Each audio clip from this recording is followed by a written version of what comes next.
Hello दोस्तों, एक बार फिर चैनल में स्वागत है। आज हम एक नया चैप्टर ले रहे हैं, मांग के कीमत लोच। इससे पहले हमने डिमांड वाला जो चैप्टर है वो चैनल पर अपलोड कर दिया है, आप सब पहले उसको देख लीजिएगा। देन उसके बाद जो है इस चैप्टर पर आइएगा, क्योंकि अगर आपके मांग के कॉन्सेप्ट क्लियर नहीं रहेंगे तो आप सबको ये चैप्टर थोड़ा पढ़ने में समस्या हो सकती है, इस चैप्टर को समझने में थोड़ी समस्या हो सकती है। पर पूरी कोशिश की जाएगी कि जो चैप्टर है बिल्कुल सरल भाषा में स्पष्ट रूप से आप सबके सामने पेश किया जाए, जिससे आप सबको समझने में कोई दिक्कत ना हो। तो चलिए स्टार्ट करते हैं मांग की कीमत लोच। अच्छा, कीमत लोच समझने से पहले हमें यह समझना है कि लोच क्या होती है। तो देखिए, क्योंकि मैंने पहले भी कहा कि इससे पहला वाला चैप्टर जो है आप सबको देखना है। तो पहले चैप्टर में हमने कुछ निर्धारक तत्व पढ़े थे, जैसे संबंधित वस्तु हो गई, आय हो गया, ठीक है, कीमत हो गए। तो देखिए, ये सब मांग को अफेक्ट करते हैं, उसको निर्धारित करते हैं, कम ज्यादा करते हैं। तो कम ज्यादा करते हैं तो क्या होता है कि कई बार मान लीजिए कि किसी चीज में जो निर्धारक तत्व है उसमें ज्यादा परिवर्तन हो जाता है और मांग में कम परिवर्तन होता है। कई बार इसका उल्टा हो जाता है कि मांग में ज्यादा परिवर्तन हो, उनमें कम परिवर्तन हो। तो इस परिवर्तन का जो हम मेजरमेंट करते हैं, जो मापते हैं, इसी को लोच कहा जाता है। ठीक है, कि जो निर्धारक तत्व हैं उसमें कितने प्रतिशत परिवर्तन हुआ है, उसके फलस्वरूप मांग में जो प्रतिशत जो है परिवर्तन हुआ है, उसी को हम लोच कहते हैं। तो इस तरह से आपके जो है मांग की जो लोच हो कई प्रकार की है। मांग की आय लोच होगी, मांग की तिरछी लोच होगी, मांग की कीमत लोच होगी। पर आप सबके सिलेबस में जो है वो सिर्फ मांग की कीमत लोच है, तो हम यहां पर सिर्फ कीमत की ही बात करेंगे, आय लोच की बात नहीं करेंगे, तिरछी की बात नहीं करेंगे। ये आप फ्यूचर में पढ़ेंगे, अगर आप बीए बीकॉम करते हैं तो उस टाइम इसको देखा जाएगा। अभी फिलहाल क्या है, मांग की कीमत लोच है आपके सिलेबस में, तो सिर्फ और सिर्फ हम उस पर ध्यान देंगे। आई होप आप सबको समझ में आ गया होगा कि मांग की लोच होती क्या है। मांग की लोच मतलब होता है, यहां तो कीमत लोच की बात की गई, एक पर्टिकुलर वर्ड दे दिया गया आप सबको कीमत, पर मांग की लोच होती है कि जब जो निर्धारक तत्व मैंने बताया उनमें परिवर्तन होने से आपके मांग में जो प्रतिशत परिवर्तन हो रहा है उसी को हम लोच कहते हैं। भाई लोच मतलब परिवर्तन, इलेक्ट्रिसिटी, ठीक है, चेंज, ठीक है, तो उसी को हम चेंज कहते हैं। और मांग चेंज कैसे होता है, परिवर्तित कैसे होता है, जब उसके निर्धारक तत्व में कुछ ना कुछ परिवर्तन आता है। ठीक है, फॉर एग्जांपल आय बढ़ गई, आय बढ़ जाएगी तो क्या होगा, सामान्य वस्तु की ज्यादा डिमांड हो जाती है। ठीक है, तो इसी को हम लोच कहते हैं। तो अभी फिलहाल हम मांग की कीमत लोच देखेंगे। तो देखिए, मांग की कीमत लोच से अभिप्राय दी गई वस्तु की कीमत में प्रतिशत परिवर्तन के कारण वस्तु की मांग में प्रतिशत परिवर्तन से होता है।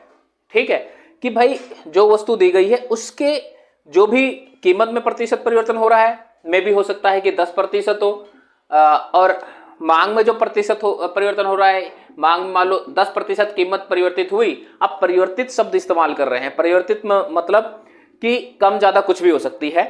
फॉर एग्जांपल मान लो कीमत बढ़ गई है तो ये कम हो गई है ना, या कीमत घट गई है तो ये ज्यादा हो गई। तो कीमत में प्रतिशत परिवर्तन के फलस्वरूप क्या है, मांग में 20% परिवर्तन हो गया, तो यही क्या है, कीमत लोच है। ऐसा भी हो सकता है कि कीमत में 10% परिवर्तन हो और मांग में 5% परिवर्तन हो, पर चेंज हो रहा है, तो इसी को हम क्या कहते हैं, मांग की कीमत लोच कहते हैं। सिंपल सी लैंग्वेज में कहा जाए तो जब कीमत में परिवर्तन होता है तो मांग में भी परिवर्तन होता है। तो कीमत में जितने भी प्रतिशत परिवर्तन तो है, उसके फलस्वरूप मांग में जो भी प्रतिशत परिवर्तन हुआ है उसको ही हम मांग की कीमत लोच कहते हैं।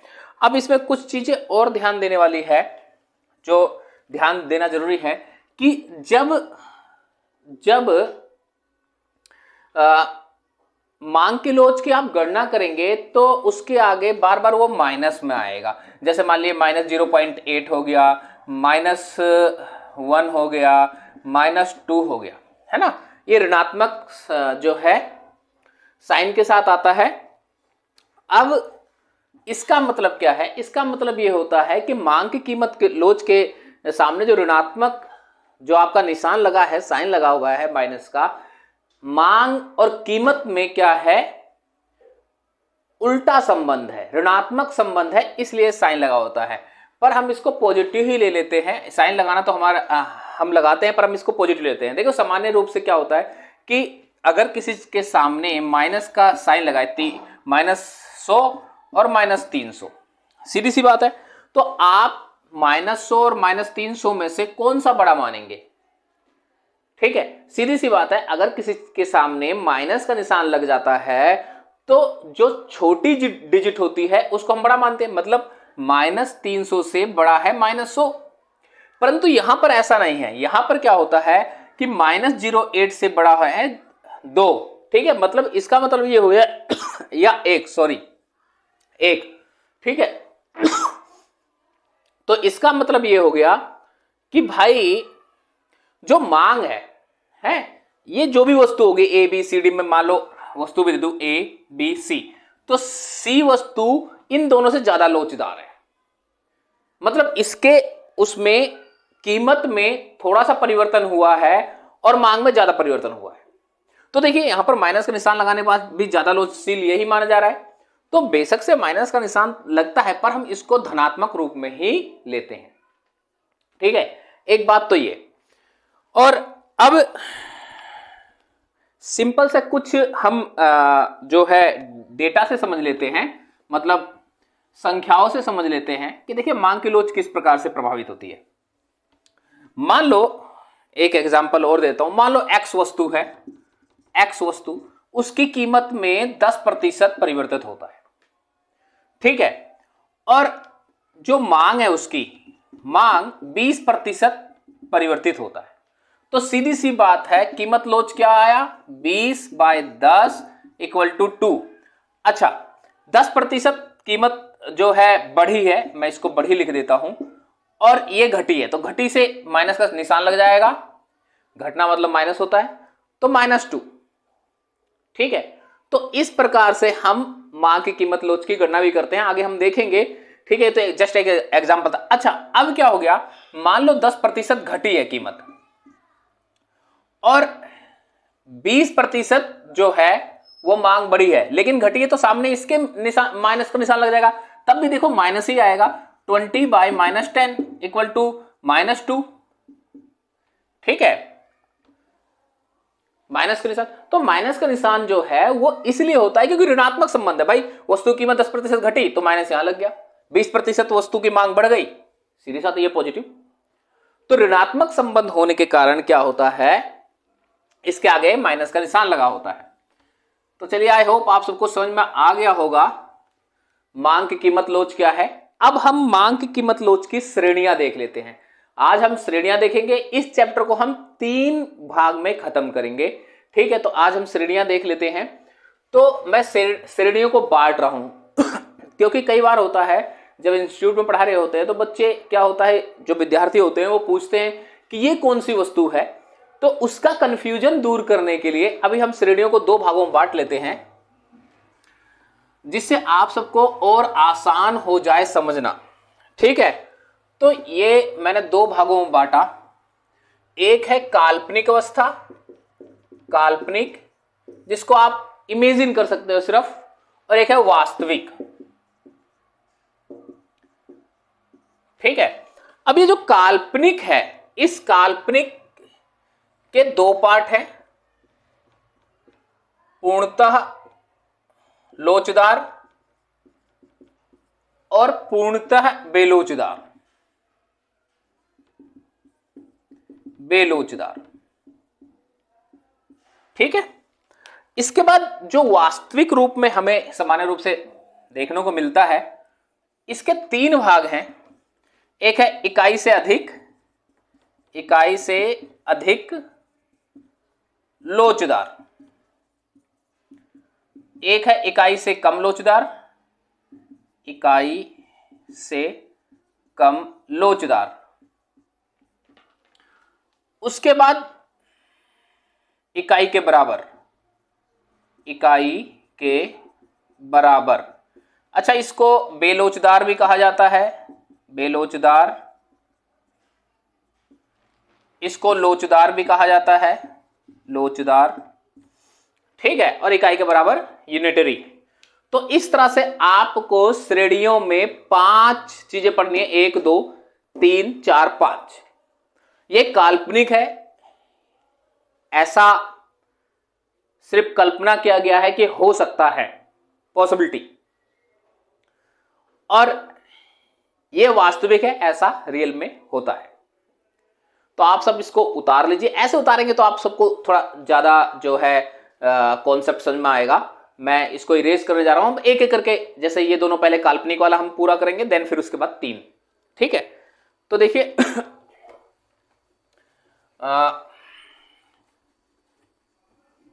मांग की श्रेणी,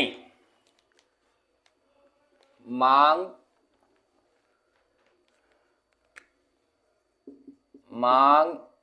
की श्रेणी। अब इसमें हम क्या पढ़ रहे हैं, काल्पनिक वाले। काल्पनिक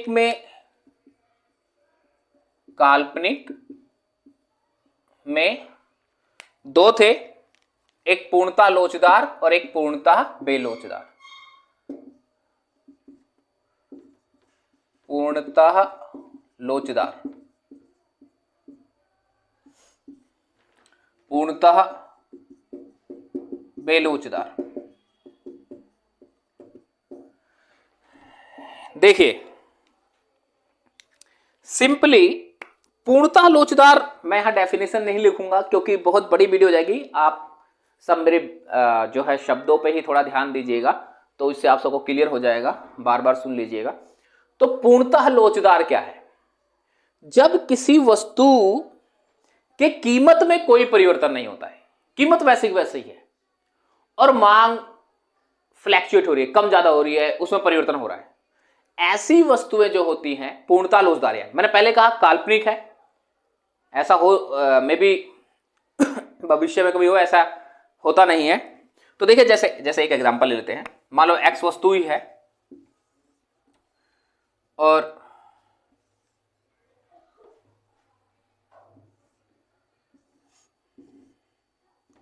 इधर मैंने कीमत ले लिया है, यहां मैंने मांग ले लिया। तो मान लीजिए कीमत जो है 30 30 30 है सिंपली, और 100 200 300 ये मांग है।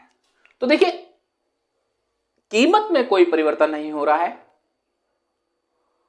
और मांग में परिवर्तन हो रहा है। ऐसी वस्तु कौन सी होती है, पूर्णतः लोचदार होती है।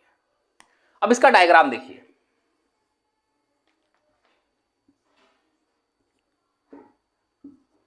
यहां मात्रा या मांग, यहां मैंने कीमत रख दिया।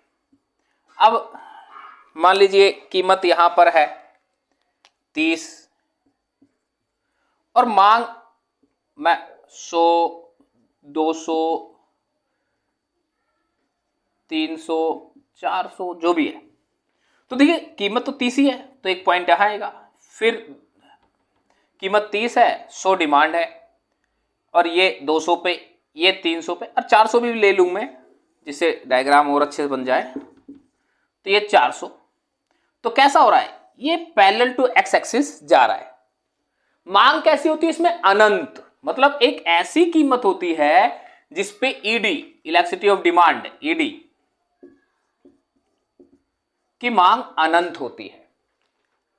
अगर कीमत में थोड़ा भी परिवर्तन होगा तो मांग यहां 0 हो जाएगी। तो एक ऐसी कीमत जिसपे अनंत मांग हो रही है, मांग घटती बढ़ती रहती है लेकिन कीमत में कोई परिवर्तन नहीं होता। ठीक है, तो मांग क्या है, अनंत, इसे कहते हैं पूर्णतः लोचदार। अगले टॉपिक पे आते हैं, पूर्णतः बेलोचदार पे।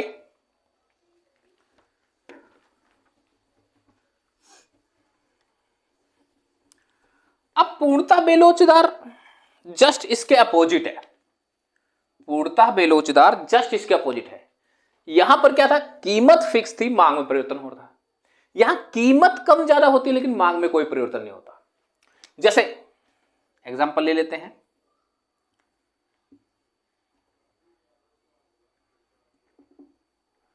दो ही, अब मान लो यहां पर कीमत है, यहां पर कीमत में परिवर्तन होगी 10 20 30, लेकिन मांग वैसी बनी हुई है 100 100 100। यह मांग में कोई परिवर्तन नहीं होता, कीमत में परिवर्तन होता रहता है। तो पूर्णतः बेलोचदार वो स्थिति है जहां पर कीमत में प्रतिशत परिवर्तन होता है लेकिन मांग में कोई परिवर्तन नहीं होता। ठीक है, अब देखो इसका डायग्राम। अब यहां पर हमने मात्रा या मांग लिखा था, यहां कीमत। अब मान लो मैंने 100 रखा है तो 100 है, सीधी सी बात है, और कीमत यहां मैं 10, 20, 30 रख लेता हूं। तो भाई 10 कीमत है तब भी 100 ही है, 20 है तब भी 100 है, 30 है तो भी 100 ही है। तो क्या है ये, यहां ईडी क्या होता है, 0। कीमत चाहे 20 हो, चाहे 10 हो, चाहे 30 हो, मांग फिक्स है। इसे कहते हैं पूर्णतः बेलोचदार स्थिति। अब मैंने पहले ही बता दिया है ये काल्पनिक स्थिति होती है। आप सब ये नहीं पूछोगे कि ऐसी कौन सी वस्तु होती है जो बेलोचदार है या पूर्णतः लोचदार है, भविष्य में हुई तो देखेंगे। ठीक है, अभी क्या है कि ये काल्पनिक स्थिति है। चलिए, आई होप आप सबको समझ में आ गया होगा। काल्पनिक स्थिति की 2 श्रेणियां थी, पूर्णतः लोचदार, पूर्णतः बेलोचदार। अब वास्तविक स्थिति को देखते हैं, वास्तविक श्रेणी को देखते हैं, जो मैंने 3 श्रेणियां बनाई थी।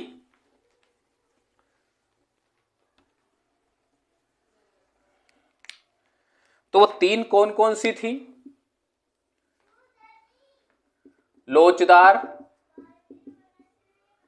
बेलोचदार और एक इकाई के बराबर।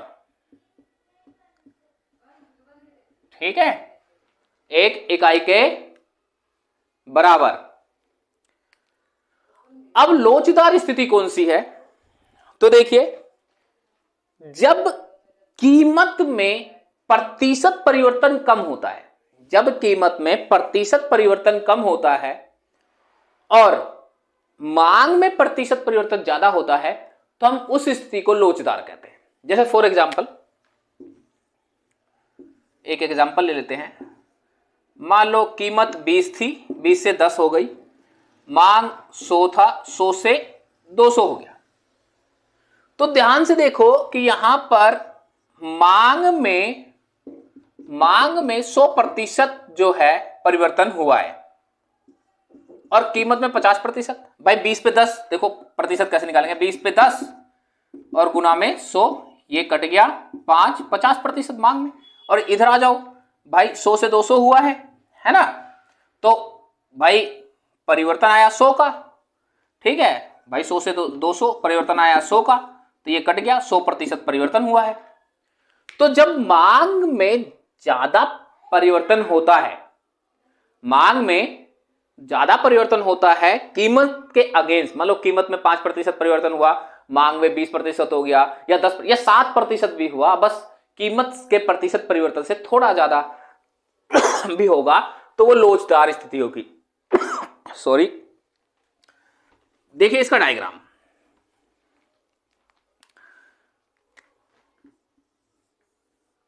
यहां मैंने मांग लिख दिया, यहां मैंने कीमत लिख दिया। ये कीमत है Q और ये P। अब यहां पर देखने वाली बात क्या है, देखिए ये इतना परिवर्तन कीमत में हुआ है और मांग में देखिए कितना परिवर्तन हो गया, इतना ज्यादा हो गया। डायग्राम में यही समझना है, क्योंकि सारे डायग्राम एक जैसे दिखाई देंगे आप सबको, तो डायग्राम पे यही समझना है कि कीमत में, लोचदार में क्या है, कीमत में कम परिवर्तन और मांग में कितने ज्यादा परिवर्तन हो गया। तो ये आपका लोचदार श्रेणी है, लोचदार। ठीक है, आई होप आप सबको समझ में आ रहा होगा। मैं अपनी तरफ से पूरी कोशिश कर रहा हूं। तो लोचदार हो गया ये।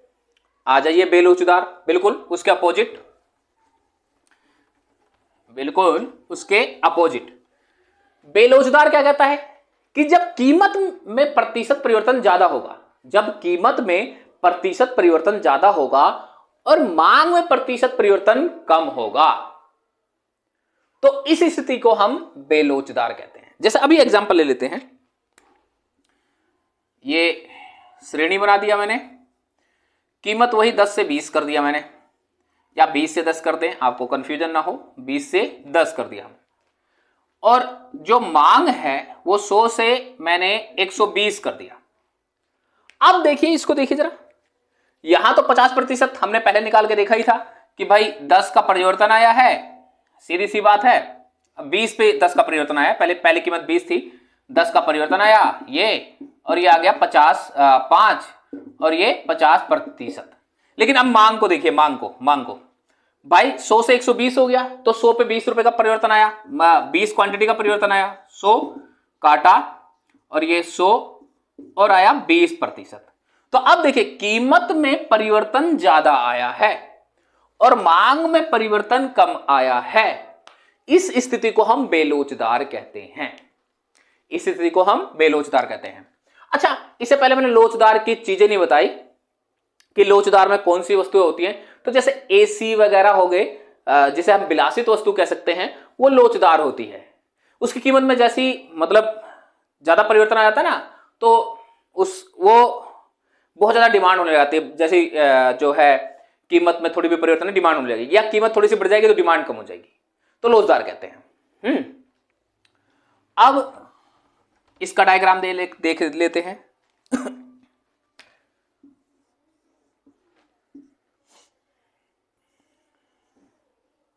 ये हो गया, ये हो गया, ये क्वांटिटी Q1 P1।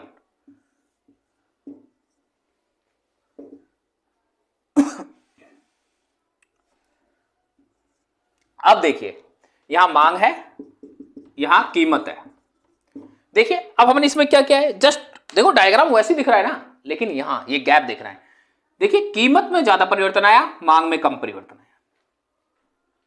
ठीक, इसी को ही हम बेलोचदार कहते हैं। अब बेलोचदार वस्तु क्या होती है, जो घर में तो आप सब सब्जी वगैरह लेते हो, खासतौर से जो खराब होने वाली वस्तु होती है ना, वो बेलोचदार होती है।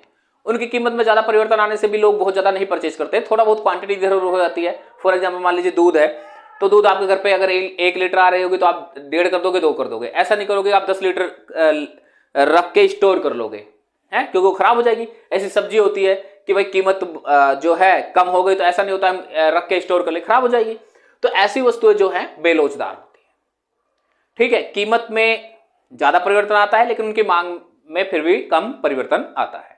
परिवर्तन आता है लेकिन कम आता है। अब इकाई के बराबर तो आप सब समझ ही गए होंगे खुद ही, इन 2 डायग्राम से ही समझ गए होंगे इकाई के बराबर, कि जब कीमत में जितना परिवर्तन आ रहा है, जितने प्रतिशत परिवर्तन आ रहा है, मांग में भी उतने प्रतिशत परिवर्तन आए, तो इसे इकाई के बराबर कहते हैं। सेम, ठीक है। तो एक एग्जांपल ले लेते हैं इकाई के बराबर।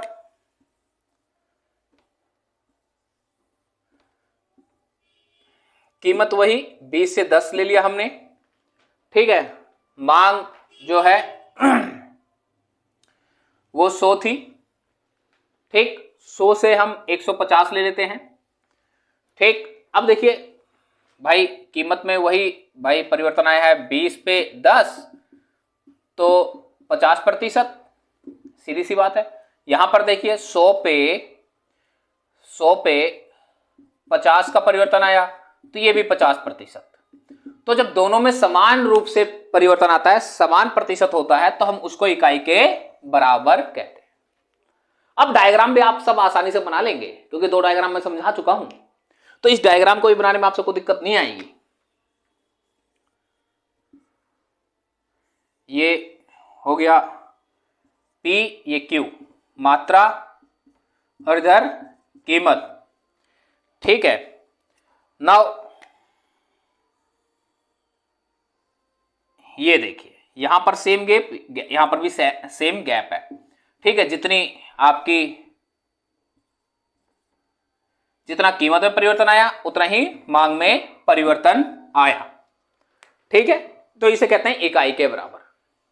अब बिल्कुल सिंपल है, कोई बहुत ज्यादा मुश्किल नहीं है, आप प्रैक्टिस करेंगे तो बड़ी इजीली हो जाएगा। एक दो चीजें और देख लेते हैं। मैं डायग्राम बना देता हूं, सिंपली एक एक नंबर में आ जाता है। ये हो गया,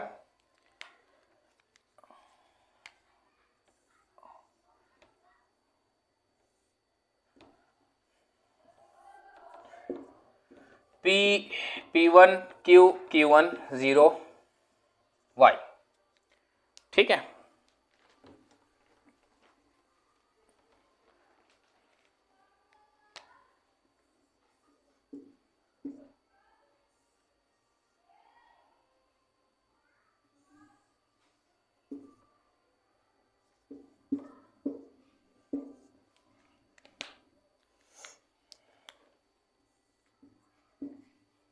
मात्रा और कीमत,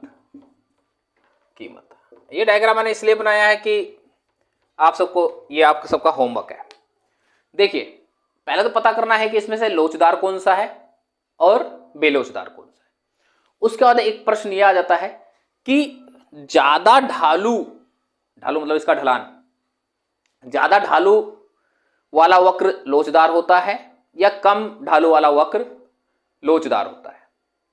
एक नंबर में क्वेश्चन आ जाता है, वो किसी भी तरह से घुमा कर आ सकता है, पर ऐसे क्वेश्चन आ जाता है। तो ये डायग्राम में सबसे पहले आप सबको पता करना है कि भाई लोचदार कौन सा है, बेलोचदार कौन सा है। उसके बाद आप सबको ये कमेंट में बताना है कि ज्यादा ढालू वाला जो है, जिसकी ढलान ज्यादा है, वो लोचदार वस्तु होती है या बेलोचदार होती है। ठीक है, तो ये आप सबका होमवर्क है। तो आज के लिए इतना ही, चलिए, थैंक यू।